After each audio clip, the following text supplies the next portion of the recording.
your feeling of how rested you are is a much better mechanism, because that feeling has evolved over millions of years precisely to let you know how well you've slept. So the more specific the measure, the more useful it is. You should never use vague metrics like sleep scores, health scores. These are not useful. These are just going to mislead you. There was a husband and wife, and someone said to the wife, well, what do you do with your day? She said, oh, I go swimming. And the first answer, very much in the metric mindset, was like, well, how far do you swim? And she just smiled and said, until I want to stop swimming. This is the Scale Your Business with Data podcast with Graeme Crawford of Crawford Macmillan. You're now listening to the only podcast that is designed from the ground up to bring you insights and stories from real data experts. You'll learn how to use the power of data to take your business to the next level with Graeme and his guests.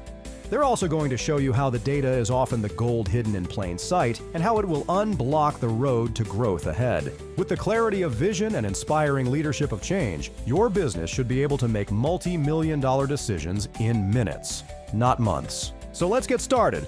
Thanks for listening. Good morning, everyone, and welcome to Scale Your Business with Data. So today I'm joined by Gurwinder Bhogal, the brilliant writer behind the Prism newsletter on Substack. I first came across Gurwinder from his appearances on the Modern Wisdom podcast, where he's been on 4 times now, I believe. How many times? 7. 7, yeah. Oh, I've got 3 more to catch up on. That's amazing. That's great news. So 7-time appearance on the Modern Wisdom podcast. I was fascinated by Gurwinder's take on data, on life, on humanity, on psychology, and all the amazing things he's got to say. And I've followed his writing ever since then. So he's recognized as one of the most insightful voices on human psychology, technology, and society, and someone who, crucially in this modern world of today, counsels objectivity when emotions and biases are driving the world crazy. Gurwinder is the author of one of my favorite pieces of writing called The Game. If you read nothing else, please go and read that. A fascinating exploration of how gamification is reshaping human behavior through data and behavioral psychology. So welcome to the show, Gurwinder. Pleasure to be here, Graeme. Thank you. Yeah, thanks so much for coming on. The show's all about data, and of all the many data things that I've heard you talk about and seen you write about, one of the most fascinating to me, which I learned about from you, was the McNamara Fallacy from the Vietnam War. So for those who haven't had the pleasure of listening to talk about it, can you talk about the danger of measuring the wrong thing and how it manifested in the McNamara Fallacy? Yeah, so the McNamara Fallacy is named after Robert McNamara, who was Defense Secretary for quite some years during the Vietnam War. He was a former statistician, so he was very interested in metrics. And what he did was that he wanted to sort of find a way to sort of keep score during the Vietnam War. So a way to find a number that he could use in order to chart progress. Many different metrics were sort of suggested to him, things like the sort of sentiments of the Vietnamese people. McNamara basically said, well, this is not important. The sentiments of the Vietnamese people is not important because it can't be measured. He was very much interested in what could be metrified, what could be quantified. And so one of the things that he chose as his metrics was body count, the number of people that had been killed on the Vietnamese side. What happened was that he and his generals started to sort of optimize for body count. They try to kill as many North Vietnamese as they could, which obviously led to atrocities. Yeah. There was the My Lai massacre, and there was all these other things, and there was also cheating as well. So you had some generals who would purposefully inflate the body count, basically saying that they'd killed more people than they actually had. So all of these sort of skewed incentives led to what he should have been measuring in the first place, which was the sentiment of the Vietnamese people deteriorating massively. So the sort of public opinion, not just in Vietnam, but also in the US, these just completely tanked. And after the public opinion turned against the Vietnam War, essentially there was a massive push to end the Vietnam War. There was a huge push to get the Americans out. And so America basically ended up leaving Vietnam with its tail between its legs. And this was essentially what cost the Americans victory during the Vietnam War. So the lesson to be drawn from this is that what is easily measured is not always the most important metric. There's a tendency for people to sort of focus on the most easily measured metrics, the most quantifiable metrics. But in reality, these are not always the most important thing, because reality is messy, and there's Yeah. things like psychology that we need to take account of, and psychology can't be metrified. So, this is essentially it tells us that we need to pay more attention to sort of qualitative metrics instead of just the quantitative ones. Yeah, that's a really wonderful story about measuring the wrong thing. And there's a book that's thrust at anyone entering the data profession called Measure What Matters, that I think points to some of the mistakes that were made there. I've got an example to share from a company I was working at the birth of big data. Suddenly the cost of storing information became cheaper than it had ever been, or approximating towards zero, I think, as it was described at the time. So the company I worked at decided, hey, well, let's collect all the data about all the things. And we put these thermometers up, at the entrance to the offices. And the battle cry was fill the lake, right? To fill the data lake.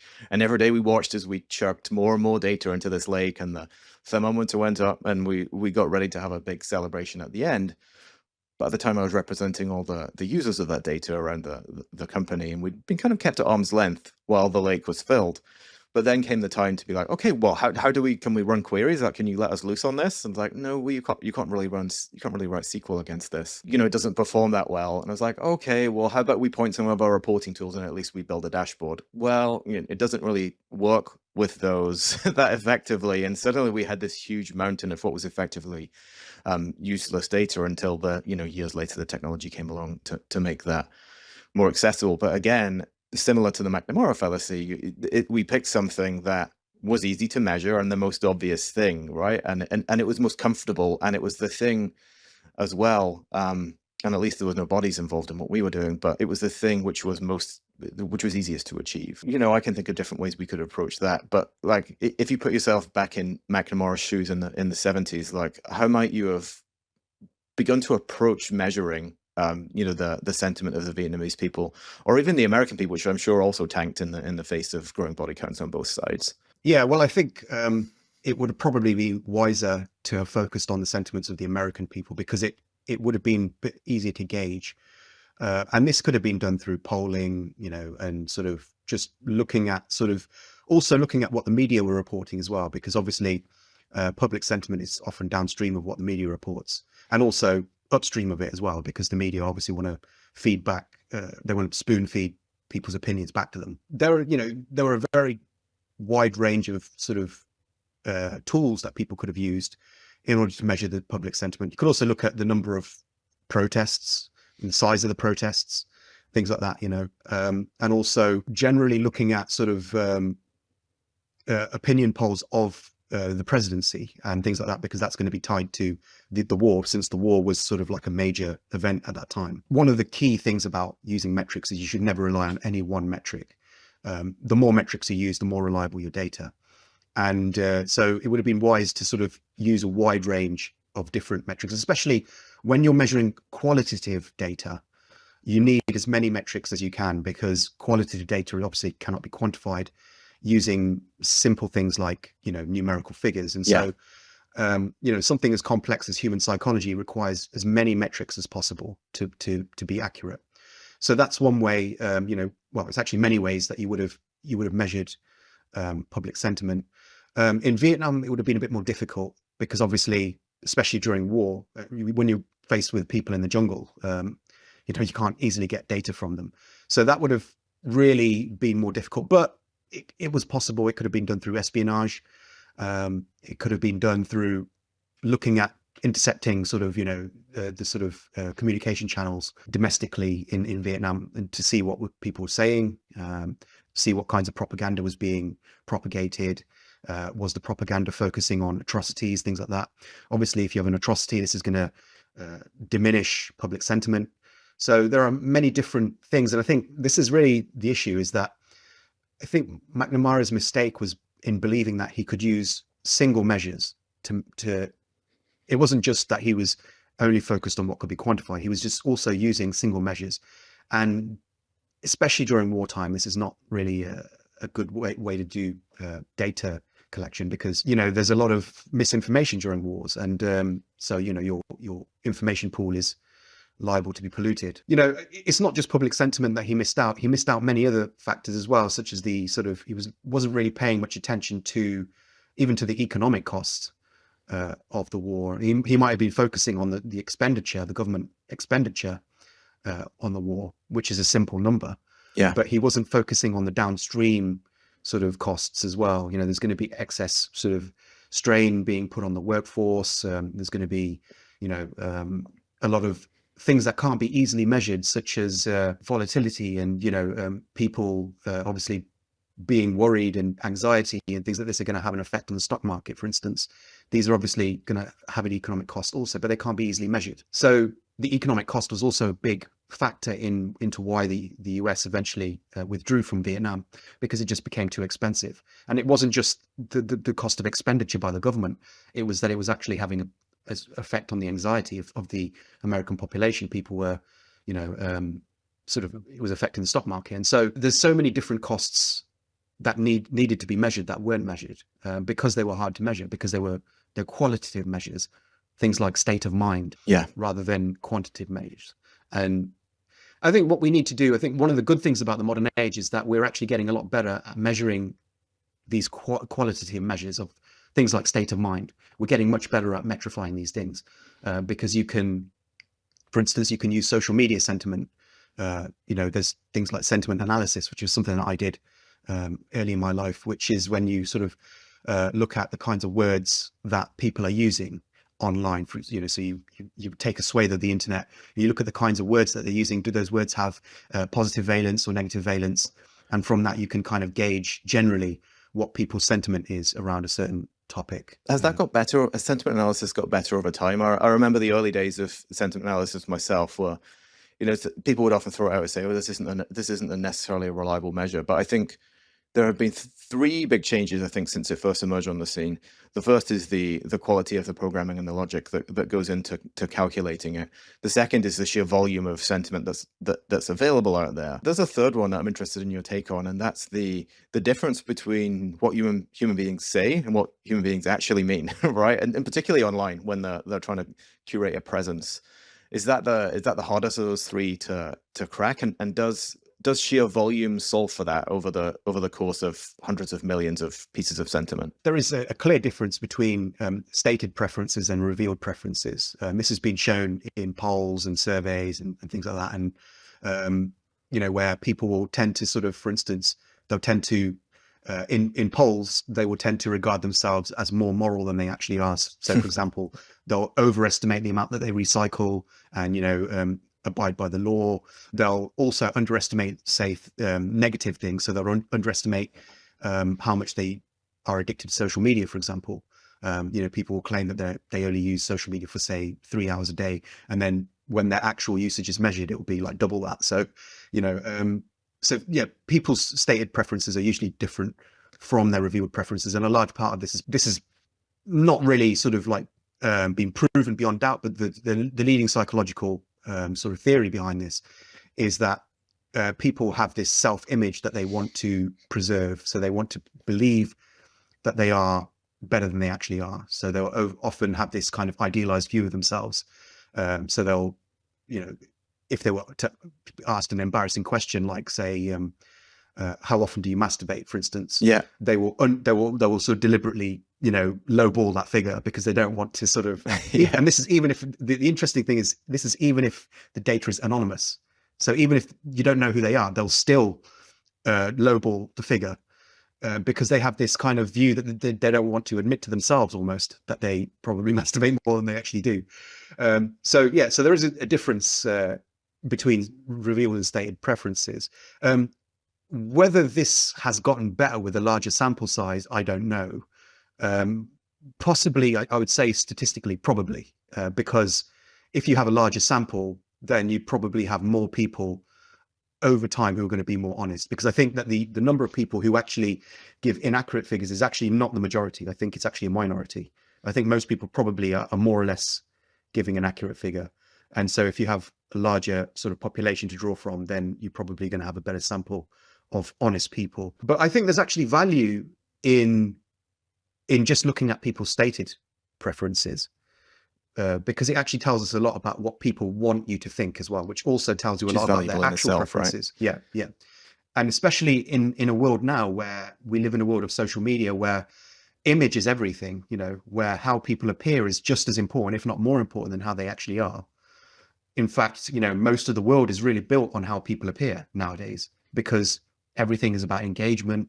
Everything is about sort of virality and sort of how people appear is more important than it's ever been in the history of humanity, because we live in a world where opinions now matter more than deeds, because social media essentially has created a world where opinions are what matter. It's not deeds. What you do doesn't actually really matter. It's what you say, because that's what people see. The virtue signaling, right? Yeah, virtue signaling. And so in this world of social media where everything is about image, I would say that stated preferences are probably more important now than actual preferences. You reminded me of a rule of thumb that was floated to me once about body count. And this isn't body count in the McNamara sense. This is body count in the sexual partners sense.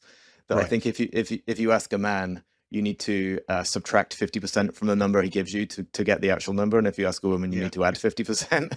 Yeah. Yeah, that sounds about right. Yeah. Yeah, it's the same kind of thing. It's like how would I wish to appear, rather than what is the revealed truth about this. Just one last call back to the McNamara thing, and I see this reflected in business as well as in social media. People judge you not by, as you were saying. If they have the opportunity to see what you do rather than just see what you say, then people will always default to judging you by what you do rather than what you say. In the world of strategy, be it war strategy or business strategy, people will judge you actually by what you measure and what you reward, rather than what you say the overall strategy is. So the flaw from my perspective with McNamara is, you say the objective of the war is to liberate Vietnam, but then you make the primary metric how many people you kill, right? And then what I believe is you're just trying to kill as many people as possible, and that's your true objective. And we see this in business as well. Like, business leaders can come up with a very rarefied, altruistic, win-win, everyone's there metric, and this is how I want to drive the department. But then you see them reward different behavior. And then everyone flips very quickly to the shadow objective, or what they perceive to be the shadow objective of what's being measured and rewarded underneath. I think you bring up a good point. I think you touch on Goodhart's law here, which is when what is optimized for is actually different from what is actually the goal. So Goodhart's law is when a measure becomes a goal, then it ceases to become a good measure. Right. That's it. Yeah. This is very common, I think. And there's an interesting story from sort of the British Empire when they were in India. And one of the things that they did was there was an epidemic of snakes, of cobras. And so what the British did is the British basically tried to sort of crowdfund the elimination, the culling of these snakes. By essentially offering a small amount of money for each dead snake. So, I mean, the goal was obviously to reduce the snake numbers, but it actually ended up increasing the snake numbers, because what people started doing is they realized that they could just farm snakes and then kill them and then get the money for them. And so, and so basically it completely backfired. And this is known as the Cobra effect. And so it's basically, this is a big problem with when you sort of incentivize the wrong metrics. And it's a very common thing, I think, everywhere now, because it's very easy to just put a number on a goal and just say, oh, we want this, we want so-and-so, we want this target to be reached or whatever. And then people will use any means that they can to reach that target. And that will often involve going against the original goal. We see it sort of with, you see it everywhere. Another example would be social media. So when your number of followers, for example, became a good metric of your sort of social standing, your social status, you immediately got all these businesses opening up, which would basically give you loads of fake followers, so you could buy followers basically. And now, if you look online, you've got all these people who've got huge followings that they didn't earn. They just basically, they just bought these followers. And so now the metric, the original measure, has ceased to be valuable. So now it doesn't really matter how many followers you have on social media now, because people can buy it. So now the new metric is your engagement. So how many likes and retweets you have on your things, because that can't be as easily gamed. CEOs, if you're still making big decisions based on outdated dashboard, conflicting numbers, and manual reports, then you're not leading with confidence. You're not alone. Most 5 million plus businesses have this exact struggle, and your tech stack and platforms feel like they're duct taped together. Worse, every week that goes by, you're still flying blind. And if AI is part of your roadmap, well, you can forget about it, because clean connected data is step one. So you're still in the starting box while others are running ahead of you. That's why we created the free 5-minute data maturity assessment. It's fast, it's free, and it shows you where your business stands and what's holding you back. You'll walk away with a clear score, a snapshot of your current systems, and insight into what it'll take to build a data infrastructure to support your ambition. It's the same approach I've used inside global firms like Capital One, IBM, and Accenture. And now it's adapted for fast-scaling businesses like yours. We've helped executive teams gain clarity, reduce friction, and make better decisions with the data they already have. No giant software overhaul, no disruption to your team, no data science degree required. Also, no magic wand apps that are too good to be true and sell a dream that is effectively only papering over the cracks of structural data issues. This is about giving CEOs real visibility and helping you lead with facts, not friction. So if you're ready to stop guessing and start leading with real data clarity, take our free assessment. It only takes 5 minutes. You'll get immediate insight on your current maturity and just what's possible next. Click below to get started. You've scaled your sales, your operations, your sales team. Now it's time to scale your data. I've led data transformations for some of the world's most complex companies. And now I help CEOs and leadership teams just like yours turn data into a real advantage. Let's get started. I've heard that likes are available for purchase on Fiverr also. So I still have some questions about that. And views is the interesting one for me. So I've been involved and worked in partnership with many marketing and communications departments across my time. And I think 10 years ago, maybe views was the gold standard of metric. Like how many people have looked at the press release or the article or whatever it might be that we've how many people have looked at it. But again, similar to sentiment analysis, many things have evolved since then. And the content algorithms have actually got a lot better at serving content aligned with people's interests. And I had the good fortune of getting to spend a little bit of time with Alex Hormozy last week, of all people, and he was talking about his secret fascination with the shaping of metal. And he said there are these Instagram accounts out there that might have 50, 100 followers, and he's saying they're on like 3.5 million or whatever it is that he's on. But his feed is reliably full of people working with metal, because the algorithm has learned that that's what he's interested in. So now he was talking about how he shifted a lot of his company's marketing to be about attracting people of the right interest. So views, which used to be a kind of maybe at a stretch you could use it as a metric, I would now argue is completely dead as a metric, and it's more about getting your content or your message in front of the right people at the right time. And you can build a business off of pieces of content that get 10 views, but if it's the 10 right people, then you're flying, right? Yeah. I think this is why sort of Twitter has been so valuable, because when you look at the actual numbers, Twitter actually is tiny compared to, say, Facebook or TikTok or YouTube or some of the other social media websites, Instagram, for example. So on paper, it doesn't really seem to be a very powerful social media platform. But in terms of influence, Twitter is actually probably higher than all of those, because it's not the quantity of people using it, it's the quality. You have a lot of celebrities, you have a lot of politicians, you have a lot of highly influential people using Twitter. And so even though it's got a smaller user base overall, the specific users that it has make it much more influential. And this is why I owe my career as a writer to Twitter. It was on Twitter that I blew up and sort of went viral. This was just before the pandemic. The mega threads, right? Yeah, the mega threads. Yeah, that's right. And this was because even though I didn't have a huge audience, I had a pretty influential audience. I had a lot of Silicon Valley people, like I had Paul Graham, for instance, following me. And he was one of the people that retweeted one of my first mega threads. In fact, he was the guy who retweeted my first mega thread and blew up as a result of that. And a few other people, sort of retweeted it as well. I've had like Naval Ravikant retweet my stuff. And because of that, because these highly influential people have retweeted my work, that's given me this much bigger platform than I would have had sheerly from just looking at the numbers. Because I didn't have a big following. I really originally had like about 15,000 followers, which isn't much on Twitter.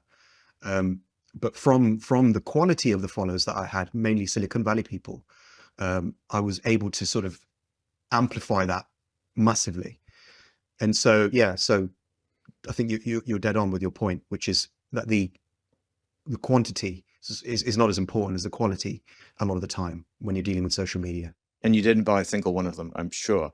Fortunately not, no. And no, that's the stated preference. I'm sure the revealed one as well. But I'd like, on your point, I saw a fun story last week, and again, this is the internet and it's Twitter or Instagram, so please like take it with a pinch of salt. And it was during the falling out between Elon and Trump. And then there was somebody who sent an app message to Elon basically saying, "Oh, just take a breath and calm down." And Elon responded to him and said, "Actually, do you know what? You're right. We're going to take a step back and reconsider," or whatever else. And Elon replied, and then someone replied and said, or someone reposted the tweet and said, "Did someone with 17 followers just save the space program?" And I think that kind of talks to your I mean, this is the value. I mean, this is why X, even though I think X has lost a bit of value since Elon has taken charge. I think it's lost about 80% of its value. But it's still valuable in the sense that an ordinary person can sort of just interact with a celebrity or a highly influential person like Elon, for instance, and it's just like so casual. And this was one of the things that sort of drew me to Twitter, as it was known back then, where I would be, I would only have like, a few thousand followers, and I'd be interacting with, some of the most famous people on the planet, just in a casual conversation. And it was I think that's what really helped to Twitter to sort of distinguish itself as like the most influential of the social media platforms, despite being one of the smallest of the major social media platforms.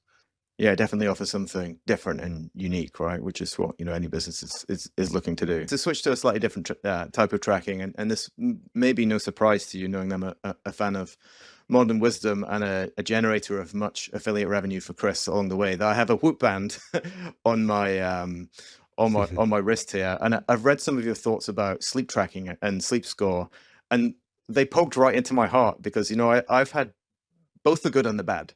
Like I've had a morning where I've woken up feeling really groggy, and yet I look at my sleep score and it's 93, and I'm like, I must just get over this and get on with my day when it has a positive impact. And then I've had other nights where I've had a solid 8 hours, which is a rare event for me, a solid 8 hours, and I wake up and the sleep score for whatever reason is 61 or 59, and then my whole outlook for the day shifts down. So I represent some of the danger case there. But I think a lot of positive things can come out of it too. So can you give me some thoughts on the boom in health tracking? And these metrics keep expanding, like ECG, heart rate variability, blood oxygen, like you name it, and you can track it very simply now. Like, is it overall a good thing? What are some of the potential damages that we should watch out for? These tools can be used and they can be abused.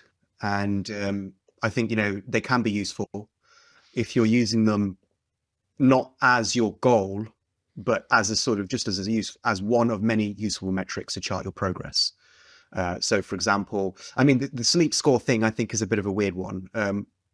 I think there are good metrics out there. Like, for example, your VO2 max is a very useful metric because VO2 max is correlated with many health outcomes, many positive health outcomes. Including longevity, right?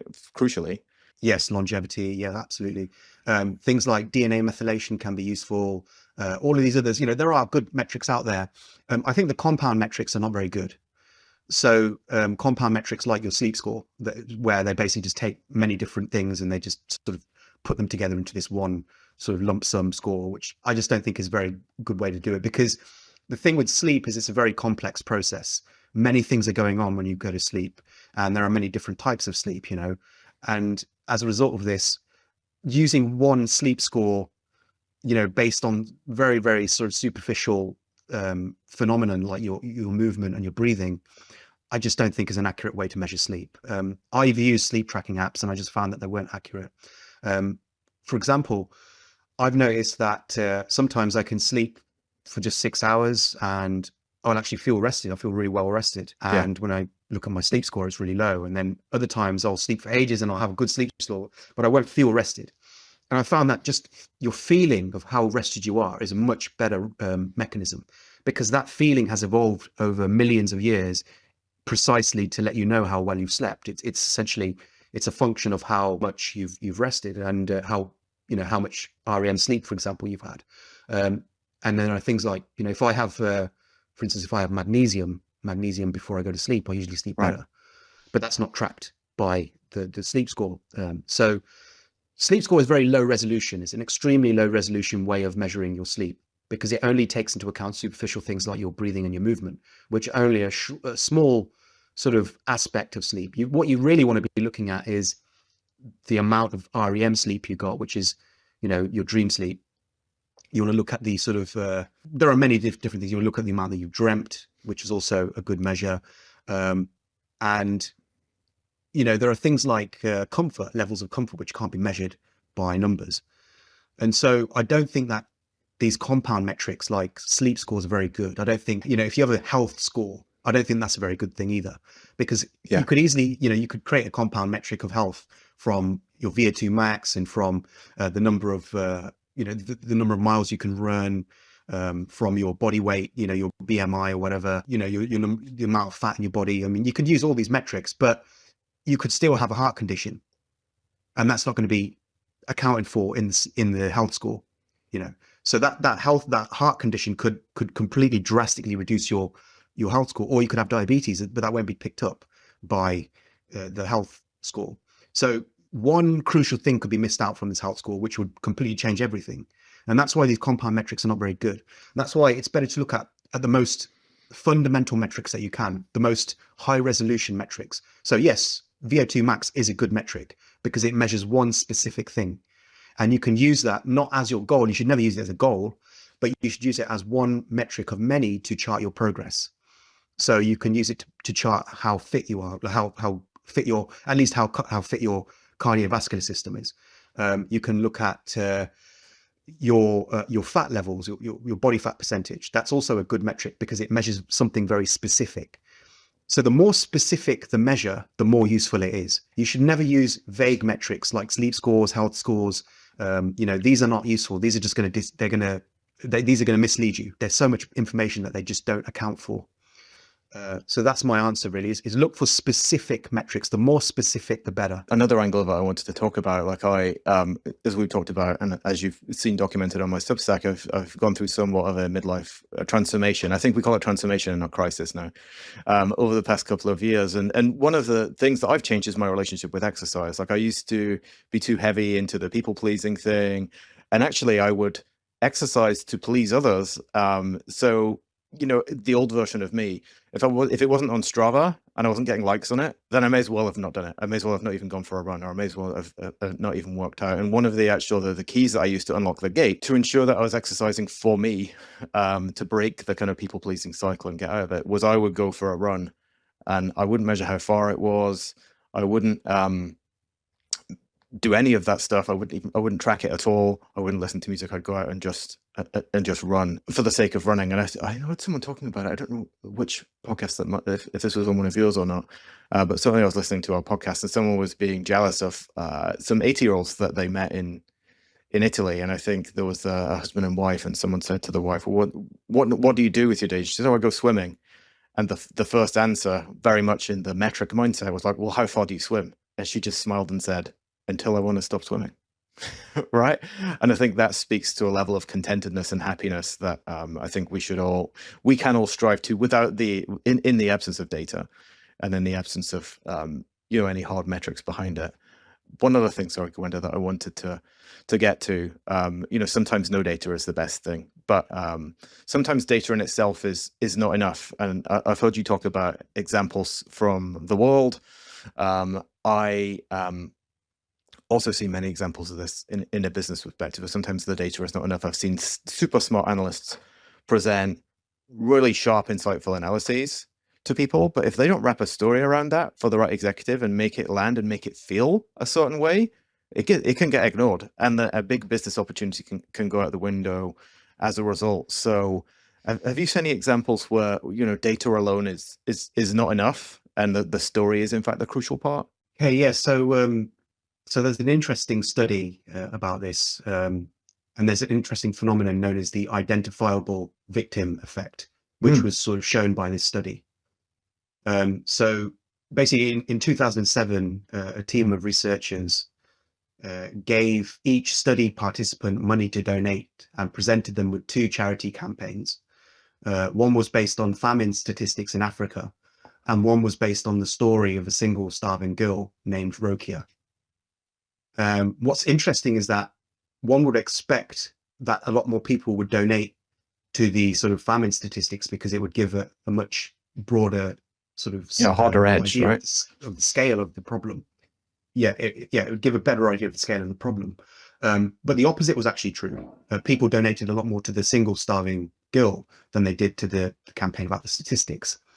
And this is because, humans, we're not really good at dealing with large numbers. We're not good at dealing with numbers generally, because if you look at sort of how we evolved, during our time as hunter-gatherers, which was 90% of human history, we lived in small tribes and we communicated largely through story. Our brains are configured for stories. They're not configured for hard data.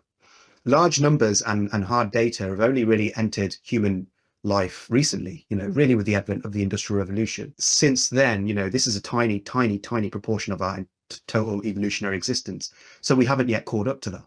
So we're still in this process. Our brains still sort of are configured still for stories. We find it much easier to relate to stories. Studies have shown that stories stick in the memory a lot more than random data does, or just reams of data. Reams of data are not stored in the memory very well because the brain's not good at dealing with data. Stories, on the other hand, are what the brain is made for. It's how humans communicated throughout most of human history. Mythology was how we originally sort of told stories about the world. It's how we made sense of the world. It's how we formed alliances and determined who's an enemy and all of these things. It was all based around stories. And so if you're interested in convincing people, you have to take into account that the brain is made for stories. It's not made for data. It's not made for data. It's made for drama.